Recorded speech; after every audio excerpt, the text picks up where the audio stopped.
Production.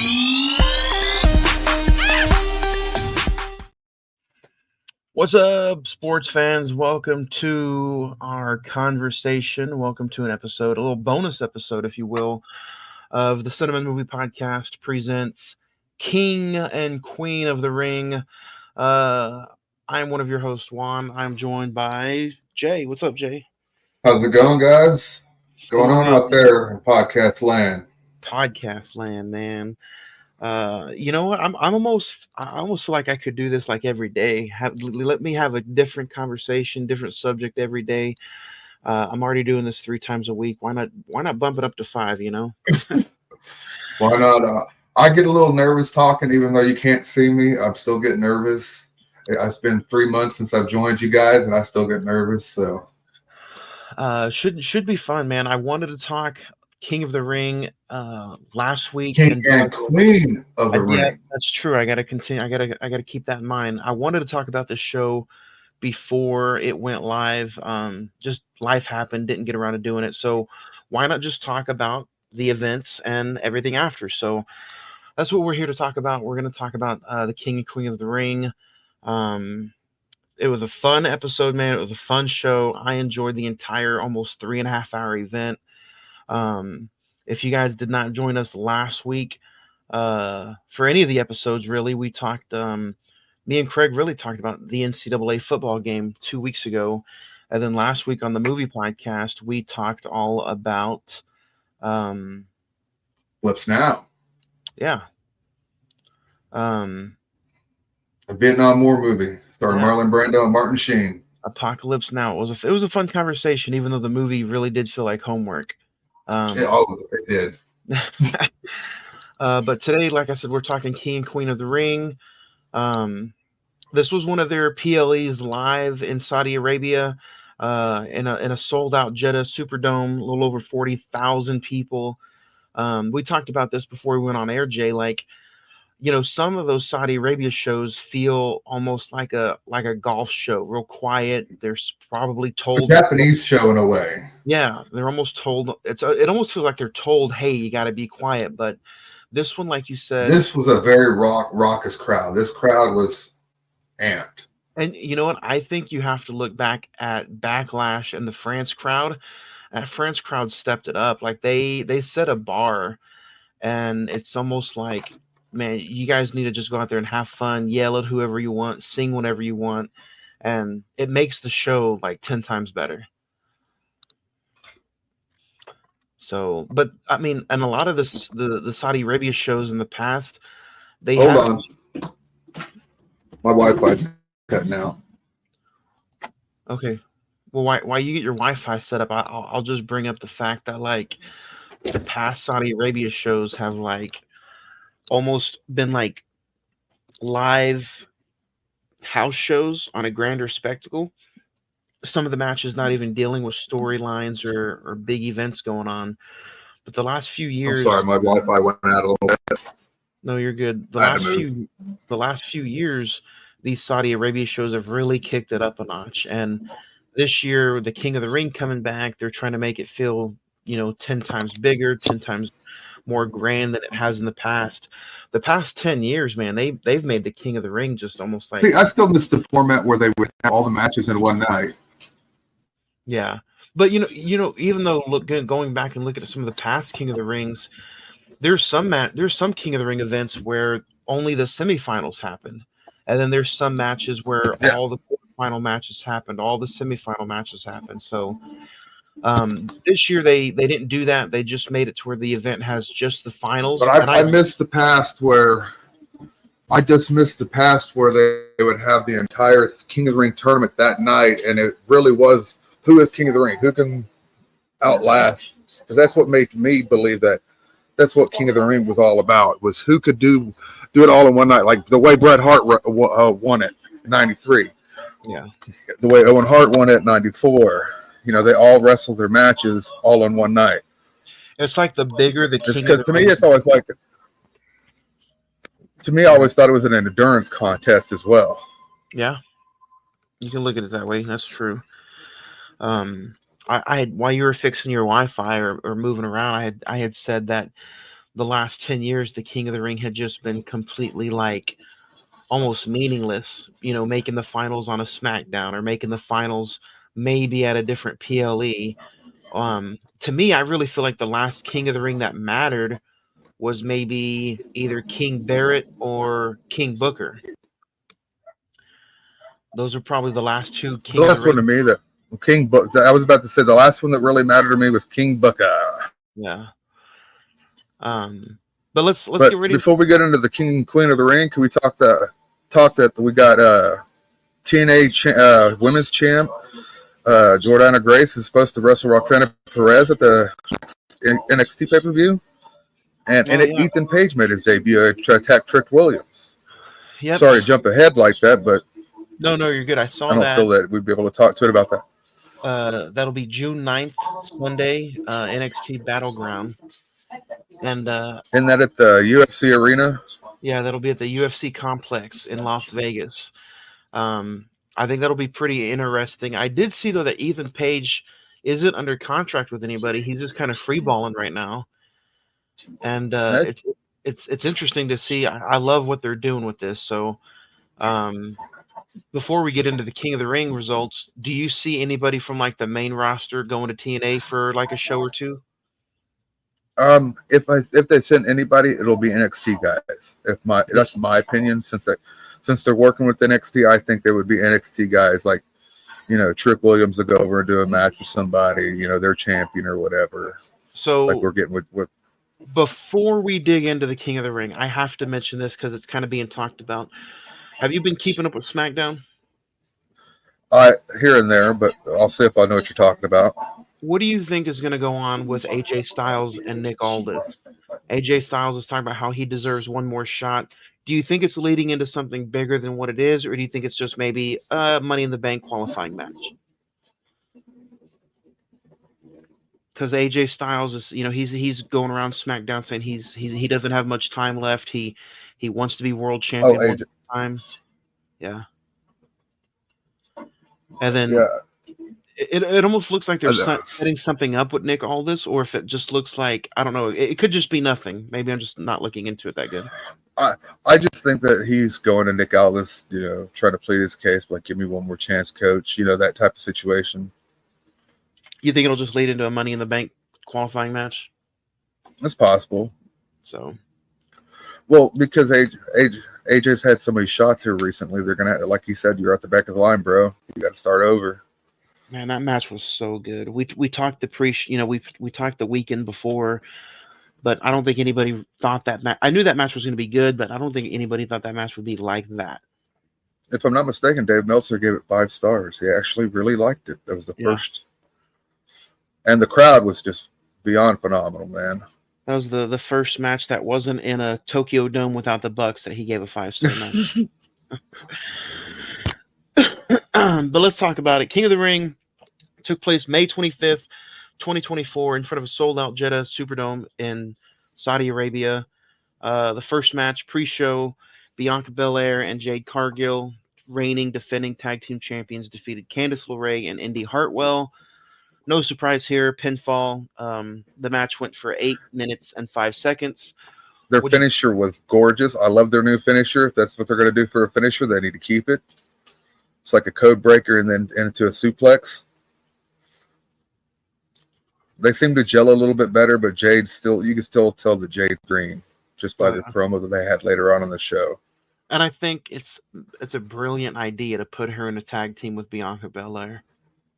That way, just everything isn't on Jade. She can learn a lot. She can, tag in and out. I think this is just a brilliant move on their part. They could do like they did back in the day with somebody who maybe wasn't ready and just shove them all in there and just let them fail and make them look bad.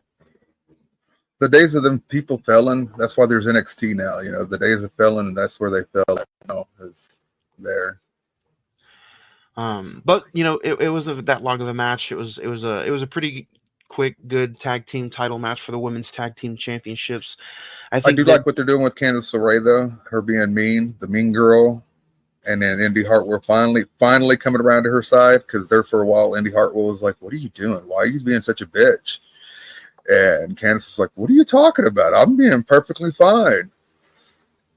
But go ahead.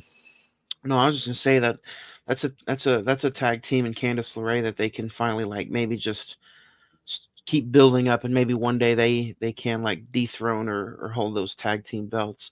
The women's tag team championships have kind of had like a little black eye. You know, after Sasha Banks and Naomi just left, up until probably maybe I'd say the even Kabuki the Warriors. yeah, even when Chelsea Green and Piper Nivens had it, they did a pretty good job with it. But I like to see that the women's tag team championships are finally starting to matter again, if that makes sense. It does, Um, but there's also on NXT Tuesday night they introduced the Women's North American Championship. So I was like, oh shit, are we starting to get too many women's titles now? I don't think so. I think you're just starting to get too many really good women in the division. I think, and especially since now that they're letting them have those 15, 20-minute matches, why not put a mid card belt for them to go and chase and go after? Here's another change for the Saudi shows. We went from having 0 women matches to there were 3 women's matches on this card. Yep. And they were actually And good matches. It wasn't just a 90-second or a 3-minute match. exactly. So, So we have the Jade Cargill all that match is perfectly fine to get you ready for the pay per view. It set up everything nicely. Good little decent match. I enjoyed it. I'll give it 3 stars out of 5. 3 out of 5. Yeah. I'll give the pre-show match 2 stars. Um, yeah, I thought it was pretty decent. Um, what'd you think of the after the pre-show? You had the pre-show panel too, which was kind of entertaining. Big E, Wade Barrett, Kevin Owens, Caleb Braxton. Um, I like what they're doing with Big E. Obviously, he can't be in there, but I like how they're kind of. It's almost like they're just letting them do like a free for all. Like they were talking about Chad Gable, how he snapped and got mean, and Big E was like, "If you put long shorts on me and called me Shorty G, I'd snap too." But I like how they're just letting them kind of free ball. What do you think about the pre-show? Listen, Do you ever watch any of that stuff? I didn't. I didn't this one. I fast forwarded seeing that there was a pre-show match because I got into it late. I slept late that day, and I woke up like, oh shit, it's on, and I rewind it back, and I realized when I was rewinding it back that there was a pre-show match, and I was like, okay, there we go. That's where I'll start. So And so the show kicked off. Really good opening. Big pyro. They want like they wanted this to feel like it was a really big show, and it was. And first match to kick off the actual PLE was Liv Morgan and Becky Lynch for the Women's World Championship. They went 16:25, 16 minutes 25 that's so long. seconds. It didn't feel it. Yeah, it didn't. Yeah, I agree. It didn't feel it to me. Um, Liv Morgan, she gets the strap, man. She beats Becky Lynch by pinfall, and she walks away women's world champion with a little bit of a sly help, but mistakenly, supposedly, with Dominic. See, that's the key word. The, mistakenly, right there, that's a possibility that they're in cahoots. They could just. I think we'll get an eventual double cross. I think it'll be like a Trish Stratus Christian kind of thing. So I think eventually Dominic will show that he's been trying to help Liv all along. What do you think? I agree. I think that's where they're possibly heading, or because Liv said that she's going to take everything Rhea had, them at her belt, and that could even mean Dominique as well.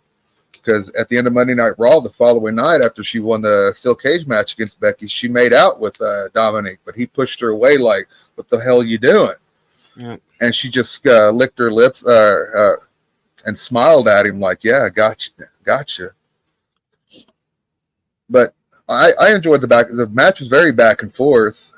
They made Liv seem like a very competent competitor, which sometimes you can't do because Liv, to me, she has a believability factor. She's too cute, too dainty sometimes, to be taken seriously. When she beat Ronda Rousey with the Money in Bank, I Hmm. was like, really? I was like, really?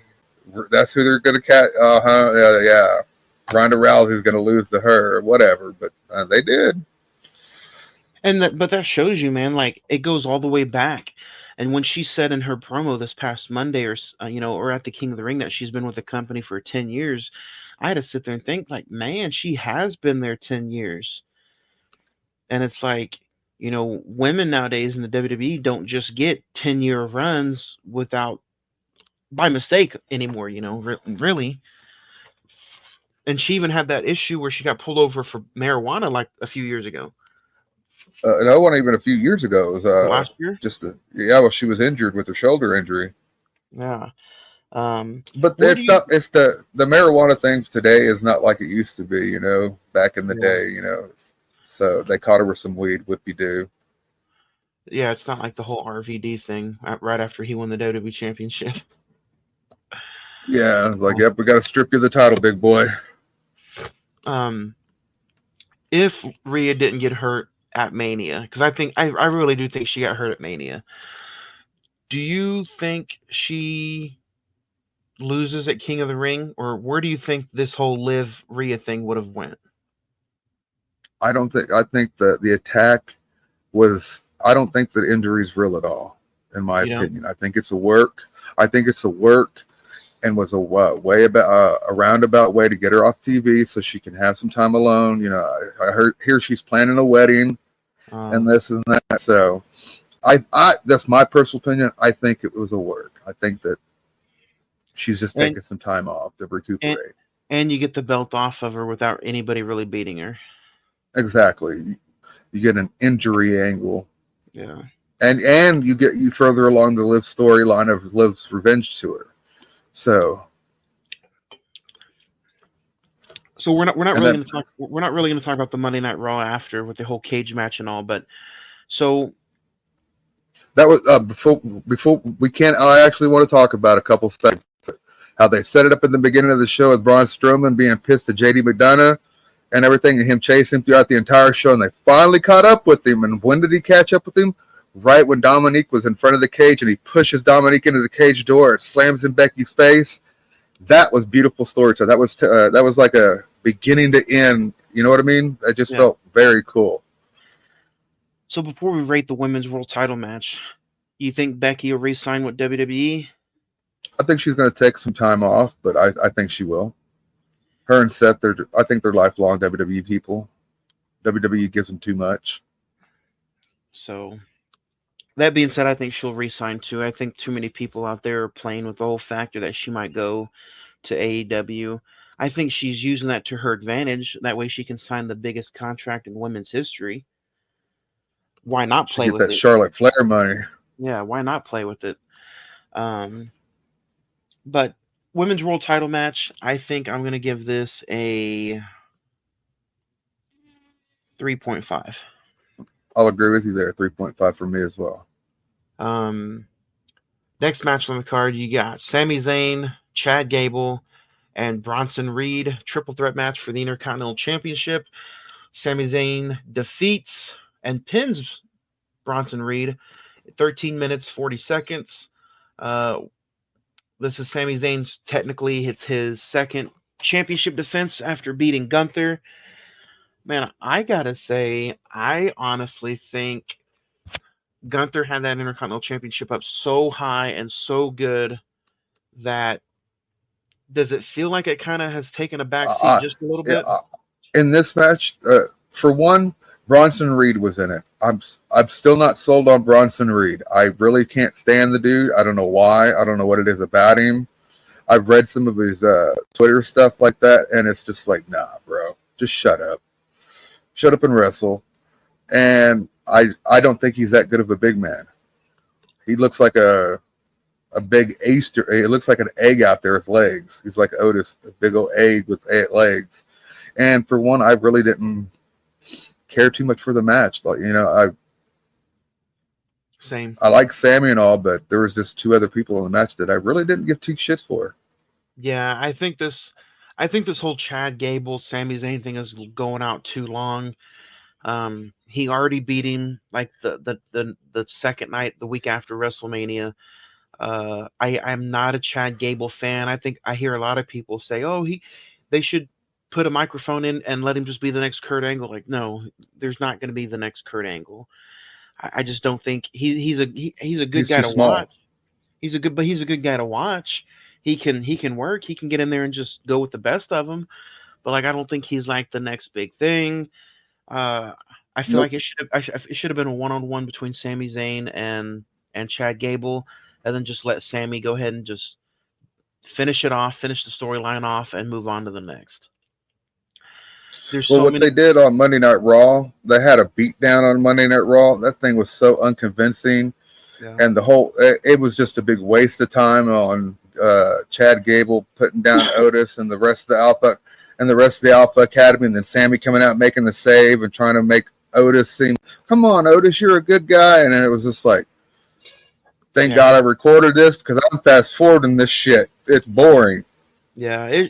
It's the whole Otis, and if Otis is going to feud with anybody, take Sami Zayn out of the equation, let him feud with Chad Gable, put it on a pre-show, call it a day, because I think Gunther made that Intercontinental Championship seem too important.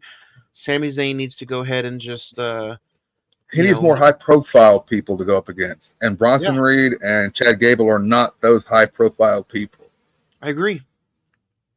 That being said, the match did go on 13 minutes and 40 seconds. I'm going to give that match 2 stars. I agree with you there. I'll give it two. I was going to give it a 1.5, but I'll give it a two. They worked pretty decently. It was an all right match. The crowd was what brought the match out for me. Oh, yeah, because They were really into Sammy. yeah. Next up, man, you had Nia Jax representing SmackDown versus Lyra Valkyria representing Raw. Queen of the Ring finals. The match went 9 minutes 40 seconds. Nia Jax defeated Lyra in a 9 minute match that went by so fast because of how good and hard hitting it was. I really enjoyed this match. I enjoyed this match as well. I'll say this though, but I've watched it twice now, and Lyra Valkyria, she gets like maybe a minute's worth of offense. The rest of the time she's on defense trying to fucking get Nia Jax down, this and that, and Nia just annihilated her Yeah. basically. No pun But intended with the finisher, but but she I just like the annihilated. way I like the way it's set up though. Like even though you talked about how she hardly had any defense, the few little offense she had, it felt like, oh boy, she could win this in just this little short amount of time. In a way. But that finish though, bro, oh my god, Nia killed her. Nia Yokozuna her ass. That was a good finish, man. I really enjoyed it though. Um, Also about that move that Lyra did right before that happened, where Nia Jax was caught up on the ropes Uh-huh. and Lyra came and like jumped up and springboard on top of her. That was pretty good too. Um, Really good. This is technically the second Queen of the Ring. The first, I believe, was Zelina Zelina. Vega. Uh, Yeah, 2 years ago. I think Nia could really. T- is tonight going to be tonight's the first SmackDown or tomorrow's the first SmackDown after King of the Ring, right? yes, correct. So I think the coordination is They're for supposed, her. yeah, I think they're supposed to have a coronation. she's really going to sell the whole Queen gimmick, and I think she's going to do a very good job on it. A lot of people put Nia down. I don't understand why. I I think now do. that well, I think now that Triple H has her, and ever since she's been back, to me, she's just been getting better and better as the months go on. I think they've hidden what her faults are better. They haven't given her long. If the match was 9 minutes, and she's not equipped for a 15, 20 minute match. Right, She but just not, because she's too botchy, and to me she's still not safe. Because that bump at that final that finish, she just basically just fucking set on her. I don't know how much Nia Jax weighs, but Jesus, it was all that weight on top of her. Just boom, done. I'm like, holy shit, that was fucking nasty.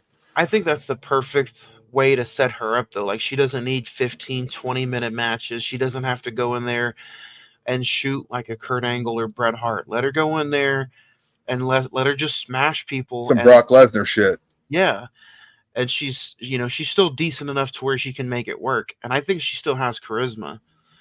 So I do like unfortunately, how she now gets the title defense against Bailey. I think she's going to beat Bailey at SummerSlam. I don't know about that one. I think for some reason, man, I think Bailey's title run is just already stale to me. And It maybe, was it was still the night she won because they didn't build up Io Sky. yeah. And I think it's just Nia Jackson waiting, and I think Nia will probably have a really decent, lengthy run. Well, But Bailey had a match on SmackDown the night before in Jeddah. Who in the hell was it? I can't even remember who it was against. And she got her ass. It was Chelsea Green, and she oh got yeah, her ass handed to her in a way. Chelsea Green was the one on top, beating down Bailey, and Bailey was the one trying to come back. And I'm like, really? You're gonna really have her job out like that to Chelsea Green of all people? And then after that happened, Piper Niven beat the fuck out of her. yeah. And so yeah, I like I I like feel I like Chelsea Green though. I do too, but I don't think she's that good of a worker. She gets hurt too much. Um, so yeah, sets up sets up Nia Jax, Bailey, And Summer. Bailey, Yep. I like the match. I like the Queen of the Ring finals. I think I'm going to give this a 3. I'll give it a 3 as well. So, um, That ending though, I'm gonna give that ending a 5 though. That ending was slick.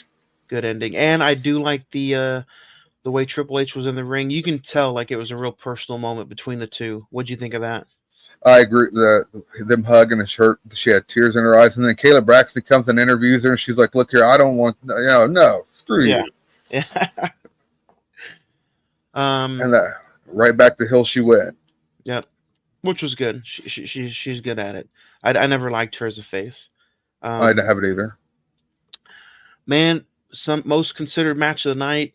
King of the Ring men finals. Gunther representing Raw defeated and versus Randy Orton representing SmackDown. King of the Ring men's finals. They went 21 minutes 50 seconds. Gunther got the win on a. I don't know if it was supposed to be.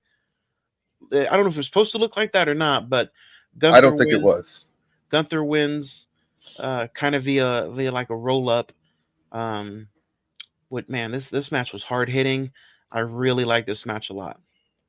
I liked how they told us a story basically because I just rewatched that match before we went on air, and a lot of it the first 10 minutes or so was them filling each other out, and then Mhm. once Gunther started hitting those chops on Orton, he didn't know what the hell to do. Like Orton seemed lost. Like he's like, holy shit, this guy is really overpowering me, Yeah. and he he hurt him. Like this is I've never seen Randy Orton so vulnerable in a match because he goes for that RKO and misses, and his back goes out, and Gunther starts working on the backbreaker, body slams, and then his knee starts fucking with him, and it's just like I've never seen a Randy Orton match where he's this injured in a match. You think that's just the brilliantness and the just the way he is as far as like selling everything, or do you think there's still really a little bit more to the injury than he lets on to believe? I don't know. I just think that they wanted to make Gunther look fucking mean as shit out there. They wanted to give he's just like this. He can just sit there and focus on an injury, and he can pick you apart, no matter if it's your leg or your back. He got you because whenever he finally started working over the leg and the back, he put that half Boston Crab on and worked that half Boston Crab on Orton, I and Orton seemed like he was in trouble. I was like, is Orton gonna really tap possibly? when when Gunther's in the ring when he's wrestling, it really feels like you're watching a match from the '90s. He's just whether it's like a Bret Hart match, Chris Benoit match, he just is. He's technical, he's sound, he's vicious, and when he says that he It wants to, feels real. yeah, when he says in his promos that he wants to uh, represent this sport in like a good way, like he takes it serious, I really believe him. Like he really does take this sport serious, and he wants to put it on the map.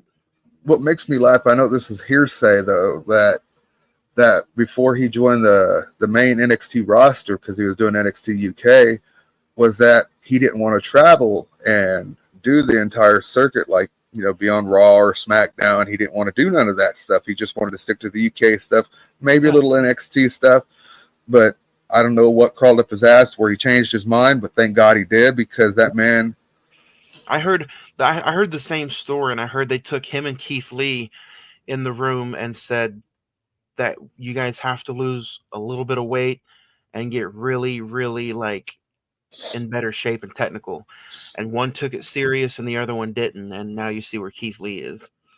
Well, Keith Lee will probably blame it on COVID. That's what I've heard. He got COVID, so You know, you but just Gunther, fat. yeah, yeah, Gunther took advantage of it. He lost the weight he needed to, and I think he earned the right now to challenge the world champion at SummerSlam. I think there's going to be a curveball in there. It looks like they're setting it up for him and McIntyre, or him and Priest, or him and whoever on Raw. I don't think it's going to be that way. I really have a feeling he's going to find a way to go challenge Cody at SummerSlam. I think. I don't think that'll happen. They've already pretty much set it up to where he's gonna automatically face McIntyre or Priest. They've already because the way they just kept promoting it on Monday night was that's how it's gonna go. Because of the whole draft, there's no crossovers. Uh, Either way, That's do you see him winning the title at SummerSlam? I'd like to see him win it at SummerSlam because he deserves it. Like they were saying at the pay per view or PLE, is that he held a title. He's held titles for 1,500 days in the company. He held the UK title for like 800 and some odd days, and then the Intercontinental for 666 days. And the man's just a born champion. And the man just seems like he has the demeanor and the composure to go out there and And do I like WWE wants, yeah, go do interviews and this and that.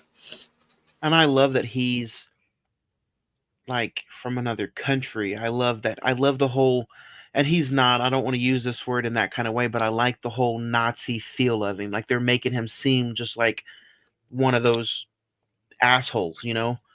I like the music. I like the setup. I don't really think he needs another member in Imperium. I like him and Kaiser.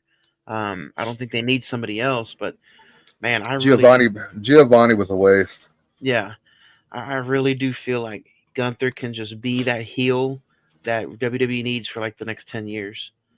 No, oh yeah, I agree with it. To me, he reminds me a lot of Triple H in a weird way. I don't know why he reminds me of Triple H. I guess he's a student. I guess just because they say he's a student of the game. I'm like, oh, the game. I know where that came Yeah. from. Yeah. So yeah, Man could sell his ass off. oh yeah, and he can work with anybody. Oh yeah, I really liked the match. To me, this was my favorite match of the night. I'm giving this 4.5 stars. I'm gonna give it a 4.4 just because of the botch ending. And Uh, which was it was weird about it though. Triple H came out and said they're going to do like a rematch or Orton deserves another shot. But then the next night on Raw, they were like, they ended up the going back on referees. the yeah, which I like. It makes it feel like more of a sport. That's what happens in sports. There's referee mess ups. There's bad calls. Yeah, so I enjoyed it. I like how you can make a botch almost just seem like a referee fuck up nowadays because it is a sport. So, Well, it uh, almost reminded me of the Becky Lynch Ronda Rousey botch that they had at WrestleMania. Whenever oh yeah, that because that's how Becky won because her shoulders were clearly up. It was so that's what it reminded me of. I was like, oh shit, they fucked that one up again. yep. Let's maybe not do that roll up again, guys, because you guys keep screwing it up. Let's talk before we go on to the main event. Let's talk about the World Championship. What defended that night? Drew's injured, but he's now cleared. June 15th. Damian Priest, Drew McIntyre, World Championship, It's Scotland. Scotland. You see Drew winning the belt? I don't just because it's Damian Seems too Priest's giving. first title. It's his first title defense. I don't see him losing his first title defense. Well, he beat Jay at Backlash. That's right. That's right. Or his second, because well, I say that now that they won't give it to him, but they had Becky lose, and she just won the belt a month ago. Well, there's also, So, I mean, there's different storylines that can come out of it too. If Judgment Day is crumbling, it could almost be like a Finn Balor accidentally cost him the belt. But then if CM Punk is there, what if CM Punk cost Drew McIntyre the match? I can see So interference from both of them. Yes. then if I mean it's to me it's just I think the ending is going to be a complete shit show. But I think the payoff for Drew losing at Mania is Clash at the Castle. I think that's the payoff. And I think that's a champion you can have a heel champion for a while until you know, whenever you decide to give it to whoever after that. But I'm not enjoying Damian Priest's title run. I don't believe him as a world champion yet, and I think somehow he loses it, and it sets up Finn Balor, Demon versus Damian Priest somewhere down the line. Well, that's where I'm going to disagree with you. I agree with that. He doesn't seem like a world champion, but that's why they're going to keep the belt on him so they can grow him into a proper world champion. He's one of those guys that needs to be, like I said, he's only had one feud so far, and it was Jey Uso. Now, Drew McIntyre. Drew McIntyre and CM Punk's feud don't need the title belt. It doesn't need that to be over, you know. But I can see it being Priest and Gunther at SummerSlam. Well, even if it's Drew McIntyre, here's another opportunity: freeway. Yeah. But then if CM Punk is cleared, what do you do with him at SummerSlam? Because Oh, I still supposedly think he's he's got cleared. some more time left. From what I understand, the type of injury he had would have taken about 9 months, 10 months to heal for him because it was his rotator cuff or some shit like that. Um, and they're throwing everything. Monday Night Raw was kind of like a shuffle. It was kind of everywhere. You got Braun Strowman kind of being tossed in the mix. Finn Balor still somewhere lurking in there. Drew McIntyre, Damian Priest. It's insane. It Yeah, almost could lead up. If I know this is weird, this is really spitballing because they have a pay per view named after it. But it feels like you could have an elimination chamber at SummerSlam. And I that'd be know they pretty will. cool. That'd be You pretty know, cool for Cody's belt. But yeah. they won't have an elimination. They won't have an elimination chamber because they have a pay per view named Elimination Chamber. Yeah, which kind of it defeats the purpose. But I enjoy when those matches could pop up out of nowhere. Yeah, we grew up in the era where a feud was settled in a elimination chamber. You know, those guys, they had the 6 guys, and all 6 guys had beef with each other. Yep. Now it's just, well, if they're qualified, such and such qualified, such and such Yeah. qualified for this. Yeah, it's like there's no animosity. Exactly. Yep. Uh, Main event time. Cody Rhodes defended the WWE Undisputed Championship against Logan Paul. They went 24 minutes and 20 seconds. Cody Rhodes defeated Logan Paul using the Crossroads, the 3 straight back to back to back. Man, this was a lot better than I thought it was going to be. Logan Paul continues to impress me. He's athletic. He's a naturally heel. People just hate the shit out of him. It was a lot better than I thought it was going to be. What'd you think? I'll go ahead and just say my star rating for this 4.5. And the reason why I give it a 4.5 is because, for one, the pacing of the match, you know, everybody knew that Cody was going to win. Oh, There was no ifs, ands, or buts. I thought the But match the was way going to that end in like a disqualification or something. they had them, I am getting tired of Cody doing his finisher multiple times to put someone down. It should be just one and done, but whatever. That's their call. But I like he did the vertebraker. That was cool. I like that 360 shot that they did with Logan Paul on the top rope, and then he jumped off. Yeah, excellent. Because I've read that WWE is wanting to work with new camera angles and techniques. So far, so good. I'm enjoying them. Yep. The match, they told a great story. was will he use brass knucks on Cody Rhodes, or will his titanium fist in his hand, the titanium in his hand, cause Cody? And it was a very Lex Luger story, but It was good though. and I there's these little things that Logan Paul does that guys that's been in it for 15, 20 years still don't do. Like he'll hear something from the crowd and he'll look at it and he'll just acknowledge it, or yeah he'll do a certain move a certain way that like that's talent. yeah Because I've always been the type of person that in a wrestling match, if you screw up a certain move, it tells a story that they didn't get enough of that move and everything like that. And he just gets it. I think he's a natural. Even if they give him all the time in the world to practice, whatever, practice makes perfect, and he's pretty damn good for just being a YouTube star. yeah. That's pretty cool, man. I do like Logan Paul a lot, and it's fun to hear and to have a conversation with you, acknowledging how good he is. There's because that's all you see online, or that's all you hear other people talking. Just like they shit on him, and I'm like, why? Because he's not like a wrestling fan, or he's not like he didn't come from the background that we want him to come back. Come from. That's it's not a reason to hate a And then guy. people bitch about, oh, he's wrestling Cody Rhodes now. He wrestled Roman Reigns for the title, and I'm just sitting there thinking, yeah, are there any other superstars that can move the needle like he can? Yeah, This man gets social media jumps every time he's mentioned. He yeah, did one spot with Ricochet, and it got like what 10 million views. yeah, That crossbody spot with Ricochet, and that was just with Ricochet. yeah. What'd you And think here of he's working Cody Rhodes, What and What'd you boom, think of that's even more. Ricochet's comments online a few days ago, where they asked him about re-signing his contract or going elsewhere, and he was like, "I'd rather job to Logan Paul in sold out arenas than go have a 5-star match that 20 people or 100 people are in the crowd for." I did not hear that, but that is fucking ballsy as shit. Yeah, But that already lets you know where he's staying. yeah, Because I seen Will Ospreay is like, please come and wrestle for us so that way we can have good matches again. They're yeah, just holding you back, Ricochet. And I'm just sitting there, they're not holding shit back. Ricochet gets to do his moveset. hmm It's just that Ricochet needs to work safer now. yeah.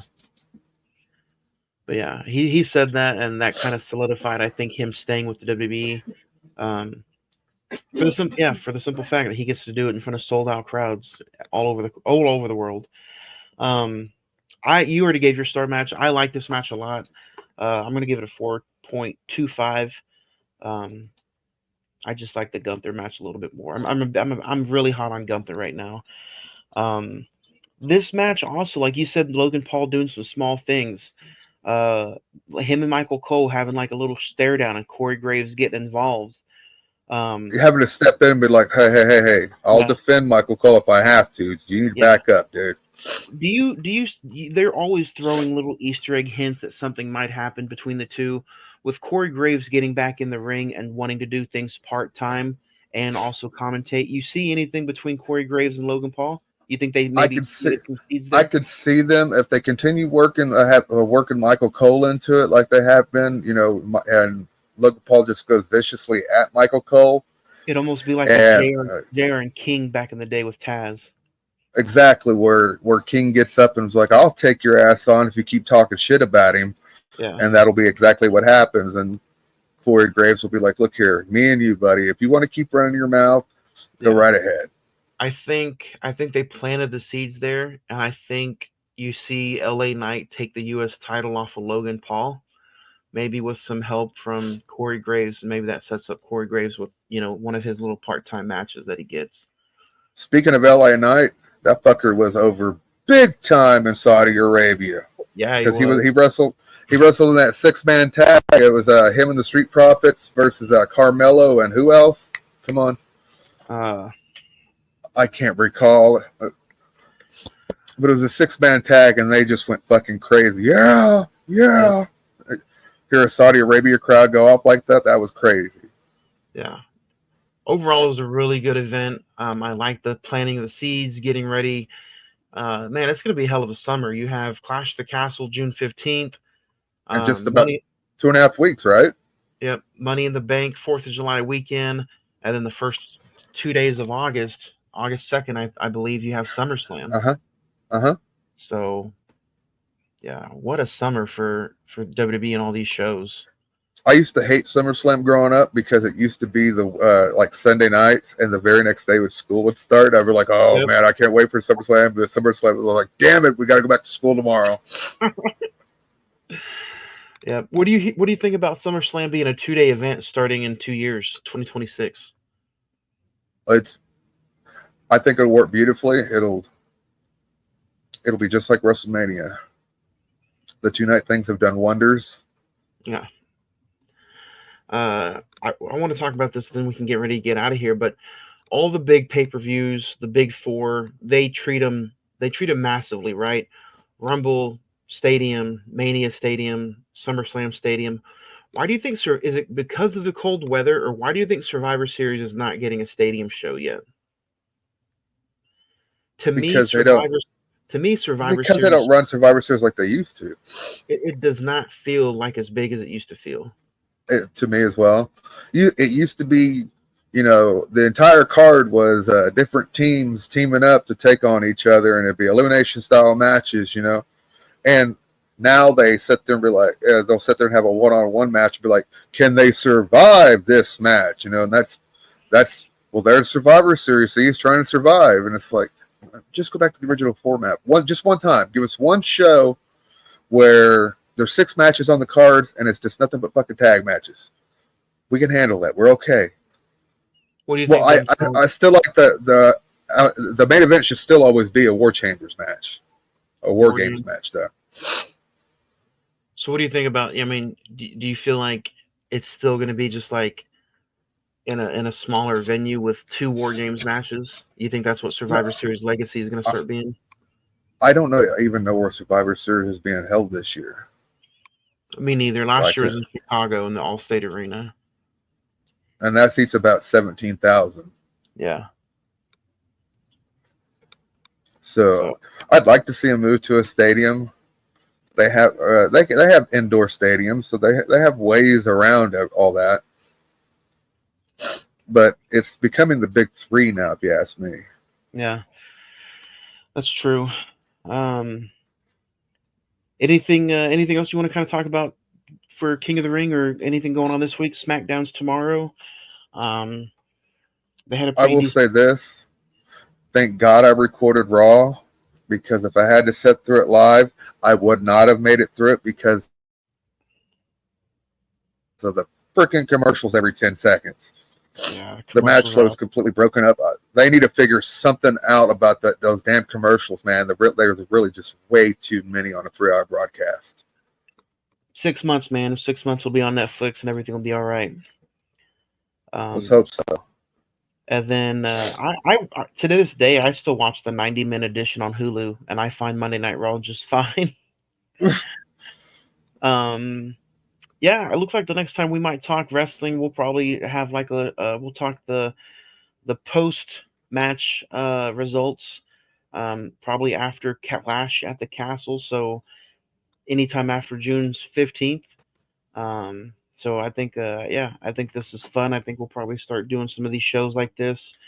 Who knows? You might even see us just top up and pop up every now and again and talk about an anniversary pay per view or an older wrestling show, just if we have an itch. We So might even have guests every now and then. We might even have some there, guests because we're both friends with independent wrestlers, so we can get those indie guys on here to talk about it, spruce up those ratings. there we go. Um, but other than that, guys, don't forget Saturday, June 8th, 7 p.m. Come watch 300 with us to celebrate our 300th episode. Um, Saturday, June 8th at Rodeo Cinema. Uh, so check us out on the social media as well. Um, all of the stuff is on social media. So uh, other than that, Jay, I think we'll call it a day, man. King of the Ring was All fun. right, I can't wait till next time. King and Queen. King and Queen of the Ring. There you go. Until that, guys, don't forget, join us Saturday or Sunday, June 2nd, 51st date, 6 p.m. Another new episode of the Cinnamon Movie Podcast. Have a good Can't wait to week. talk about that movie. Later, guys.